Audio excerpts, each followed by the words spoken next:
Hey, bonjour tout le monde, aujourd'hui petite vidéo sur le handstand. Alors on va pas parler de la partie physique qu'on a un peu vu déjà dans une de mes vidéos.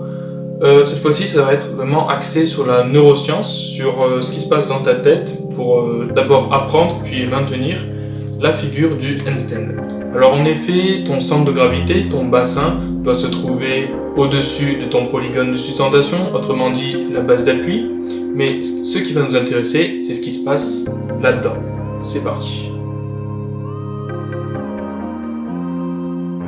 Alors tout d'abord, avant de commencer à parler de toutes les modalités sensorielles spécifiques à cette figure, j'aimerais préciser une chose. On a souvent tendance à penser que le handstand, l'équilibre sur les mains, c'est de la technique. Une fois que tu as compris comment faire, tu y arrives. C'est-à-dire qu'on t'explique, tu le fais et ça marche. Bah non, pas du tout. Tu as pu d'ailleurs l'expérimenter par toi-même. Tu as beau faire exactement comme on te dit de faire, tu n'y arriveras jamais à faire cette figure du premier coup. Et c'est tout à fait normal. Ça peut prendre un mois, comme un an. On va voir grosso modo 4 modalités sensorielles, 4 sens qui vont entrer en jeu pour la réalisation de cette figure. La vision, la proprioception, le tact et l'équilibrioception. Oh putain, qu'est-ce qu'il raconte? Alors pour commencer avec le plus simple, la vision. Le système visuel est la kinesthésie principale, c'est-à-dire que pour tous les mouvements, que ce soit dynamique, statique, ça va être un référent, mais hyper important pour faire voilà, tout ce que tu fais, la vie de tous les jours. Le système visuel sert à prendre des repères directs avec l'environnement qui nous entoure pour s'y référer de manière égocentrée, pour différencier avec la référence allocentrée ou géocentrée. Bon, en effet, pour voir l'impact qu'a le système visuel sur l'équilibre, il suffit de fermer les yeux tout simplement ou de regarder ailleurs pour voir que ça va tout changer, que ça va vachement impacter ton équilibre. Tu vas être déstabilisé si tu n'as pas l'habitude de changer ton regard ou de fermer les yeux, c'est normal. Cette proprioception va se faire via des mécanorécepteurs musculaires. Donc ils se situent dans les muscles et ils vont permettre les corrections des variations posturales. Donc quand tu fais ton handstand, tu vas te mettre droit, mais après tu vas bouger légèrement, tu vas osciller dû aux perturbations externes, comme tout simplement la gravité, ou il peut y avoir un coup de vent, n'importe quoi. Alors tout ça, ça va être détecté par tes récepteurs, dont ces mécanorécepteurs. Donc les corrections qui vont en résulter, ça va être par exemple les mouvements de poignet. Quand tu fais des handstands, hein, tu le vois toujours, ce fameux mouvement de poignet. Dans les cas les plus extrêmes, la flexion du bras, voire le mouvement des jambes. Ces corrections s'automatisent au fur et à mesure de l'apprentissage du handstand. C'est pas dès que tu vas démarrer à apprendre cette figure que tu vas directement avoir des réflexes de flexion de bras, de mouvement de jambes et tout pour te réajuster face aux perturbations externes. Donc on peut dire qu'en fait c'est une proprioception consciente automatisée, c'est-à-dire que tu la perçois, tu te rends compte des perturbations qui se passent sur ton corps, et directement, sans réfléchir, involontairement parce que c'est automatique, tu vas le réajuster, le corriger. Ensuite, il reste le tact et l'équilibrioception. Cette dernière, l'équilibrioception, est la plus intéressante, je la garde pour la fin, donc restez bien jusqu'au bout. Maintenant, le tact. Alors le tact, le sens du toucher, si tu préfères, il peut avoir un rôle lors des oscillations du corps dues aux perturbations. Les récepteurs du tact, dans ce cas précis, ça va être les corpuscules de Ruffini et de Pacini. Ils vont se situer dans les profondeurs du derme, de la peau, et ils vont détecter les pressions fortes sur certains endroits précis de tes mains, lorsque tu fais le handstand, ou de tes pieds lorsque tu es debout. Et en fait, ça va détecter les différences de pression et voilà, voir à peu près comment ton corps y penche, de quel côté, à droite, à gauche, devant, derrière. Et à partir de là, il va pouvoir corriger donc en fonction du côté de la perturbation. Tu vois. Voilà, là c'est le même principe que pour tout le reste. Tu détectes une perturbation via un certain récepteur, ça remonte jusqu'au cerveau. Le cerveau, il reçoit cette information et il se dit « Ah, il faut que je fasse quelque chose, il faut que je corrige ». Donc il renvoie une information à l'endroit qu'il faut pour permettre de réajuster la position, la posture. Ensuite, mon petit dernier, l'équilibrioception. Donc ce sens-là va se faire via le système vestibulaire qui se trouve dans l'oreille interne.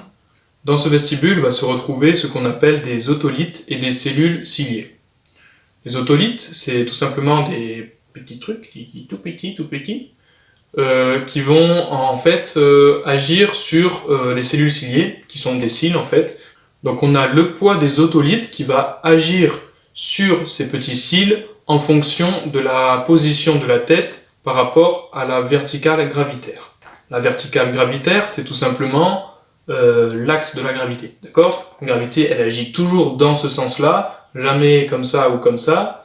Donc c'est pour ça qu'on appelle ça la verticale gravitaire. Putain, c'est quand même facile la science. Donc selon la position de la tête par rapport à la verticale gravitaire, les otolithes vont modifier l'angulation des cils, et ainsi ces derniers, les cils, vont pouvoir envoyer des messages nerveux au cerveau pour informer tout simplement de la position de la tête par rapport à la gravité.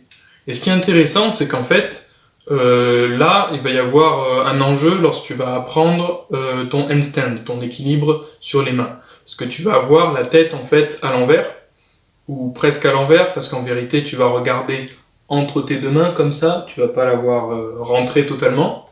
Donc en fait, il va dans tous les cas y avoir une modification de la position de la tête par rapport à la gravité, tu vas plus être droit. Donc ta tête va être dans une position inhabituelle et les otolithes vont donc agir différemment sur les cils et les cils vont envoyer et les cils vont donc envoyer un message nerveux au cerveau comme quoi ta tête elle est dans une position what the fuck et qu'il faut faire quelque chose. Ça c'est quand tu apprends le handstand. Après, ton cerveau il s'habitue, il automatise le mouvement et en fait il va enregistrer la position de ta tête lorsque tu fais un handstand, c'est-à-dire le regard entre tes deux mains vers le sol. Et ce qui est intéressant, as-tu déjà essayé de rentrer la tête entre tes épaules? Donc au lieu d'être comme ça, tu vas faire ça, donc regarder devant toi et puis le sol lorsque tu fais un handstand. Si tu as déjà essayé, tu as pu voir que c'est très perturbant, que en général, tu as tendance à tomber vers l'arrière. Et c'est tout à fait normal, parce que la position de la tête par rapport à la verticale gravitaire est modifiée, elle va plus être comme ça, elle va être comme ça, et donc ça, les cils, ils vont le détecter via le poids des otolithes qui est exercé sur eux, et donc ils vont le dire à ton cerveau, « Ouh là non plus ça va pas, qu'est-ce qui se passe, faut faire quelque chose. » Malheureusement, il se passe rien, tu tombes. Et d'ailleurs, pour finir, j'ai quelque chose à vous proposer, une petite expérience, s'il y en a qui sont intéressés, par rapport à ces sens, plus particulièrement l'enjeu entre l'équilibrioception et la vision. Qu'est-ce qui va être le plus fort? Et en fait, vérifier si les deux sont vraiment importants dans la pratique du handstand. Je trouve ça très intéressant, il y a des choses hyper pertinentes à obtenir, mais voilà, donc si vous êtes intéressé, on peut se contacter, voilà, je vous dirai les détails de l'expérience parce qu'il y a des conditions à respecter, hein, sinon ça marche pas.